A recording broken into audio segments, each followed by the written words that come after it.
Hola chicos, al habla Nelian. Hoy vamos a hablar del emperador. Y si vamos a hablar de Karl Franz, debemos empezar llamándolo por su nombre completo. Entonces, es Karl Franz, actual emperador del imperio, príncipe de Altdorf, conde elector de Rickland, protector del imperio, retador de la oscuridad, heredero de Sigmar, emperador del sur, el mismo emperador e hijo de emperadores. La madre, esto es muy largo. El imperio ha visto durante su larga historia una gran cantidad de emperadores, algunos sabios y justos, otros corruptos o lunáticos. Por suerte, el actual emperador ha sabido unir al imperio en una eficiente fuerza militar.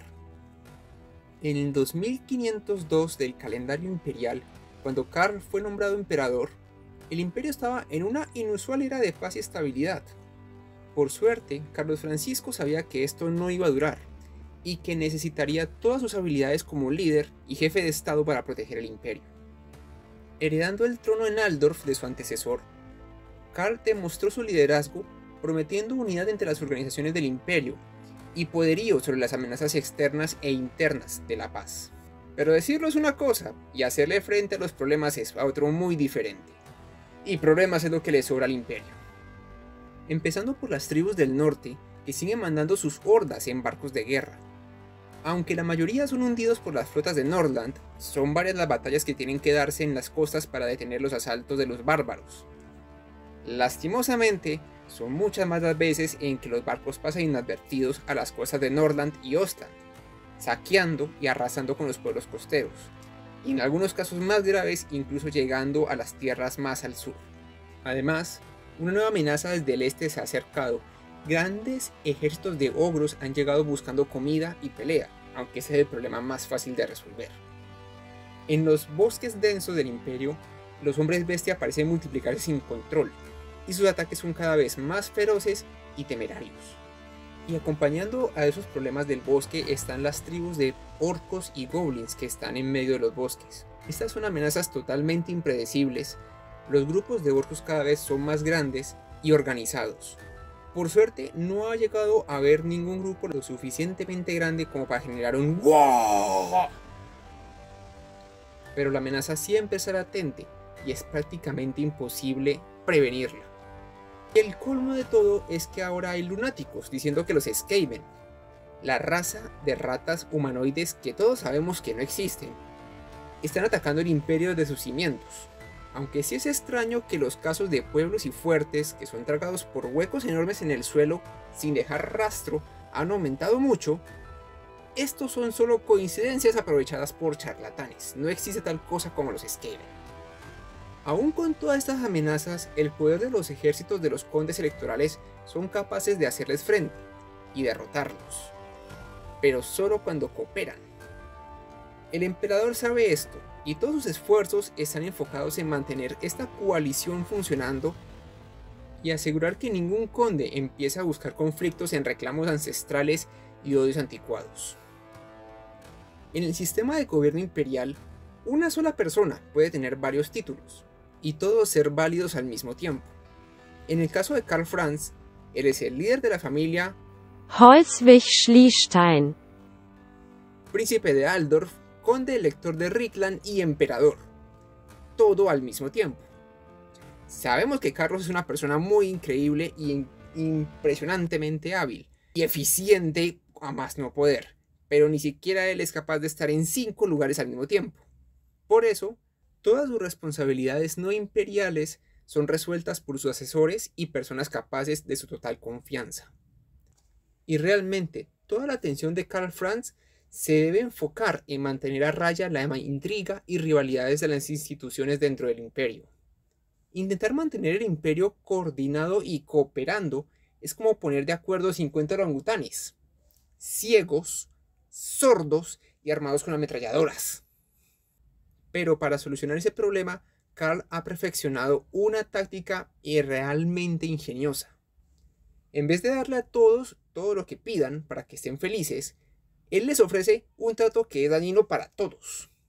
Por ejemplo, es cierto que una orden de caballería como los caballeros del lobo blanco están obligados a obedecer al emperador, pero hay formas más eficientes de hacer las cosas. subirles el ego exaltando sus tradiciones y logros de su larga y prestigiosa historia de victorias, y una donación equivalente a sus habilidades va a ayudar mucho. Pero si les dicen lo siguiente: a esa expedición va a ir también la Riksgard, esa orden que ustedes dicen que está llena de niños mimados y pomposos, y ambos van a tener que atravesar los pantanos inmundos de Silvania. Y les aseguro que ellos van a estar muy agradecidos de sus consejos en cómo sortear terrenos tan difíciles. Y para nada lo van a tomar como si estuvieran demostrando que ustedes son mejores que ellos. Así que ahora, en vez de tener una orden de caballería, tienes dos. Y los caballeros del lobo blanco van a ir gratis, simplemente por hacerle la vida cuadros a la otra orden de caballería. Y acabas de duplicar tu fuerza de combate para ir a matar a un muerto de Silvania. Esto también lo ha utilizado para pasar leyes que nadie quiere aceptar. Un ejemplo fue el caso del Acto de Ledor de 2506, donde ninguna hermandad de artesanos quería aceptar un nuevo impuesto y multas, pero cuando se dieron cuenta que el acto iba a afectar a los laboratorios alquímicos de la Orden de Magos del Metal, entonces todos de repente estaban preocupados por la limpieza y el aire puro de Altdorf. Y los magos de la orden, al darse cuenta que el acto iba a afectar a las cocinas de pociones y ungüentos callejeros, también sintieron que de repente les preocupaba la sanidad de la ciudad. Qué casualidad, ¿no? Qué raro. Es un trato donde todos pierden menos el Estado. Por algo dice que Karl es un gran político, y como todo político te va a joder y le vas a pagar por hacerlo, y hasta le vas a dar las gracias. Qué hermosa que es la política. Cuando joder a tu oponente no es suficiente para tener bajo control a alguien, Carlos Francisco también tiene métodos más directos para hacerlos ver la razón. Han sido varias las veces en que una guerra civil se ha evitado por los debates y paciencia que Karl debe tener al mediar entre los condes, haciéndolos ver que invadir a tu vecino no es una buena idea. Y si aún así el tipo sigue insistiendo, medidas más físicas son necesarias. El imperio es una sociedad que se basa en las leyes y el orden, pero hay una pequeña tradición que se mantiene de los tiempos de las tribus bárbaras: resolver disputas con duelos. Un conde electoral es una persona muy poderosa y algunos son grandes guerreros, pero cuando tienen al frente a Ludwig Schwarzhelm, el campeón personal del emperador, con su espada mágica y su reputación como el mejor espadachín del imperio, es suficiente para detener hasta el más terco de los nobles. Un caso muy peculiar de diplomacia por mano dura fue cuando el conde Theoderic Gauser de Nordland estaba listo para invadir las tierras de Hochland. Como no había tiempo para detener el ataque, Karl Franz mandó a Balthasar Gelt, maestro de la magia del metal. Mientras Balthasar paseaba por el castillo del conde en Sasselmont como si fuera un emisario del emperador, entró a las bodegas donde estaba el oro con que se iba a pagar a los mercenarios y lo convirtió en plomo, dejando en la ruina al conde. Cuando los soldados vieron que no se les iba a pagar, se negaron a combatir. En ese momento, Theoderic, lleno de ira, exigió la metálica cabeza de Gelt en una bandeja de plata. Por desgracia para el conde, el supremo patriarca ya estaba lejos del castillo, volando de nuevo a Altdorf en su Pegaso. Hay que aceptarlo. Karl puede ser una sabandija, pero tiene estilo en ser un verdadero hijo de puta. Lastimosamente, ser la niñera de 25 idiotas aletosos con palos puntiagudos no es la única responsabilidad del emperador. Hay veces que para proteger el imperio, el propio emperador tiene que ensuciarse las manos. Karl Franz es un guerrero capaz, pero no es precisamente un gran campeón ni una máquina de matar como Gringor o Tyrion. Pero la ventaja que tiene el imperio es su versatilidad y coordinación, y Karl Franz sabe cómo aprovecharlos al máximo. Usando sus fondos y autoridad como emperador, Karl puede llevar las herramientas y personas adecuadas a los lugares que se necesitan. Un evento de este tipo fue cuando los magos de la Orden Celestial le avisaron que los astros profetizaban que las bandas de bárbaros del norte se preparaban para invadir Nordland. Sin perder un minuto, una fuerza especial encabezada por el mismo emperador partió hacia Sasselmund a apoyar al conde Theoderic. Sí, ese mismo tipo que después le convertiría el oro en plomo. Las bandas de bárbaros del norte tenían la ventaja de poder escoger el lugar del ataque, y no había forma de proteger toda la costa del Mar de Garras al mismo tiempo. Carlos aprovechó las capacidades de adivinación de los magos de la Orden Celestial para saber en qué lugar los bárbaros iban a llegar. Cuando las hordas de barcos de guerra nórdicos se acercaban a la costa, esperando solo una guardia pequeña de soldados, fueron sorprendidos por el estruendo de cañones y cohetes. Sus barcos destrozados, ganando peso, llevaron al reino de Manaan a cientos de bárbaros sin siquiera poder tomar sus armas. Desde la costa, el estruendo y el olor de la pólvora invadían los sentidos de los soldados. Las baterías de cañones y cohetes Hearthstone lanzando sus municiones con mortal precisión hacia los barcos enemigos, mientras las naves imperiales les cortaban el paso con su propia lluvia de plomo con sus cañones laterales. Mientras todo esto pasaba, los propios magos de la Orden Celestial se encargaban de invocar tormentas para atrapar y hundir los pocos barcos que aún quedaban desde sus altares de guerra arcanos. Los pocos barcos que lograron escapar del bombardeo y llegar a la costa fueron recibidos por fuego de ballestas y fusiles, acabando con los pocos guerreros que lograron pisar la arena. Una y otra vez la coordinación, valor y unión de las diferentes fuerzas del imperio bajo el liderazgo del emperador han logrado repeler las fuerzas que lo superan en número y fuerza, sean orcos, guerreros del caos, bárbaros o Skaven. Si existieran, obviamente los Skaven no existen. Durante el reinado de Karl Franz han sido varias las campañas que ha tenido que dirigir en persona, desde rescatar Karax enanos de oleadas de Skaven que sabemos que no existen, hasta su propia versión de la batalla del Paso Negro. Pero nada lo podría haber preparado para el evento que solo otro emperador en toda la historia del imperio había tenido que afrontar. La tormenta del caos. Una invasión de las fuerzas demoníacas y mortales provenientes del norte como nunca se había visto, que nos vamos a saltar completamente. Aunque al final la invasión fue detenida durante el asedio de Middenheim y se logró destruir la mayoría de las fuerzas del caos en el contraataque liderado por Valten y el propio Karl Franz, el daño que se hizo al imperio es irreparable. Cientos de ciudades y pueblos desaparecieron y miles de refugiados escapan a las ciudades más seguras del sur. La necesidad de comida, refugio y empleo se han disparado mientras que las poblaciones más vulnerables se juntan creando nuevos barrios marginales, trayendo inseguridad, enfermedades y descontento. Esta es tierra fértil para la influencia de las ideas radicales y corruptoras del caos. Prometiendo una salida fácil a tus problemas, solo te piden tu devoción y un sacrificio sencillo. Si tu vecino se queja que no puede alimentar a sus 9 hijos, liberarlo de uno en un ritual de sangre es una ganancia para todos, absolutamente. Los cazadores de brujas están al tanto de este problema, pero incluso esta organización ha recibido un duro golpe a su capacidad y su reputación después del incidente de Volmark y los dos grandes teogonistas. Aún así, los cazadores están doblando sus esfuerzos en erradicar las semillas del caos de la población, mientras que los ejércitos y órdenes de caballería hacen todo lo posible por patrullar las zonas de guerra y eliminar los restos de los ejércitos invasores. Realmente, este momento es el que más exigirá de las capacidades administrativas y diplomáticas de Karl Franz. Mantener un imperio es una tarea titánica, pero rearmar y reclamar los territorios perdidos en la tormenta del caos es algo prácticamente imposible, en menos de una década, y Karl sabe que no tiene tanto tiempo. Y eso, que en los lugares que se pueden recuperar, es mucha la tierra que ha quedado manchada por los rituales profanos de los adoradores de los dioses oscuros, dejando parches de tierra muerta donde la barrera entre la realidad y la disformidad es débil.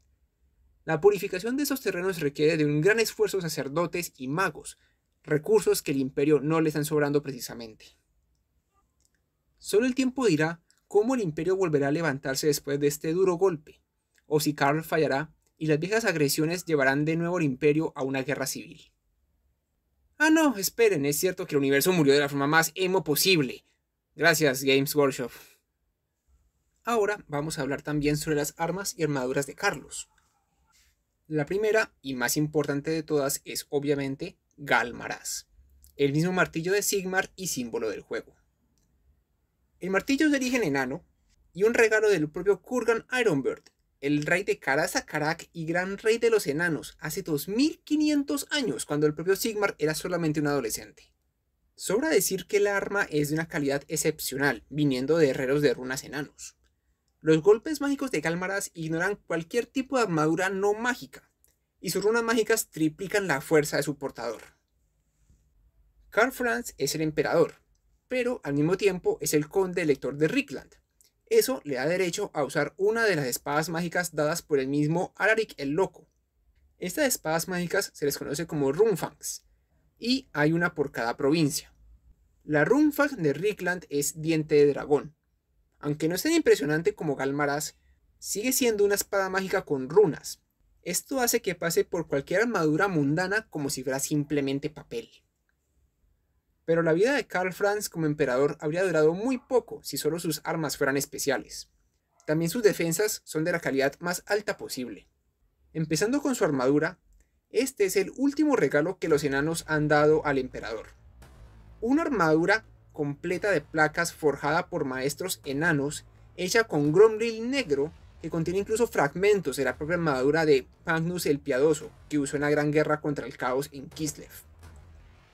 Esta hermosa armadura está adornada por runas protectoras entrelazadas con los detalles en oro, y las finas sedas y plumas que adornan la coraza imperial. Las propiedades mágicas de esta armadura reducen significativamente el daño físico que Karl recibe. No lo hace inmune ni mucho menos, es más, son muchas las veces en que Karl ha sido derribado en combate. Pero si no fuera por esta armadura, esos golpes que le rompieron las costillas o que lo dejaron inconsciente con una grave contusión en la cabeza, lo habrían matado al instante. Pero en el mundo de Warhammer, defenderte solamente de los ataques físicos no es suficiente. Siempre está la amenaza de la magia. Por eso, y por último, está el objeto menos vistoso de todos, pero que le ha salvado la vida a Karl Franz en más de una ocasión. El sello plateado es un pequeño medallón que Karl lleva en su cuello todo el tiempo. Este sello irradia poderes protectores que hace inofensivos los ataques hechos hacia el emperador, e incluso puede contrarrestar los hechizos lanzados hacia Karl. Este medallón fue hecho por el gran mago guerrero Frederick von Tarnus durante la guerra contra el caos como regalo para Magnus el Piadoso como prueba de la unión entre magos y el emperador. Ahora, aunque no sean parte de su armamento precisamente, las monturas del emperador son incluso más importantes. Karl Franz es capaz de montar desde caballos hasta el propio dragón imperial, pero aún más importante en la vida de Karl ha sido Deathclaw, que viene siendo Garra Muerte. Lo voy a dejar como Deathclaw. Deathclaw es el grifo personal de Karl y ha sido su compañero desde que era solo un polluelo. La conexión entre ambos es muy fuerte al punto de que solo Karl puede alimentar a la bestia. Cuando no están en campaña, Deathclaw vive en el zoológico imperial, volando sobre la ciudad durante el día y volviendo a su jaula durante la noche. Y es en ese momento en que los ciudadanos de Aldorf por fin miran al cielo tranquilos, sin tener ningún miedo a ser simplemente un bocado de un grifo con muy mal temperamento. Deathclaw es la montura predilecta de Karl y siempre va encima de él en los combates. La fuerza de Galmaraz combina con la ferocidad de las garras y picos del grifo, pero el verdadero valor de Deathclaw como montura ha sido cuando Karl es derribado en combate. Más de una vez, Deathclaw se postra encima de su amo evitando que nadie lo toque. El momento más recordado fue en el combate de la Fortaleza de Sangre, donde la bestia protegió a Karl de sus enemigos por más de 3 horas, hasta que la Riksgard logró hacer una brecha en la formación enemiga para rescatar al emperador. Bueno, eso ha sido el video, espero que les haya gustado, nos veremos próximamente. Es el líder de la familia Holzwig Splitschleffen, pero cuando tienen al frente a Ludwig Schwarzslems, pero incluso esta organización ha recibido un duro golpe. Las monturas.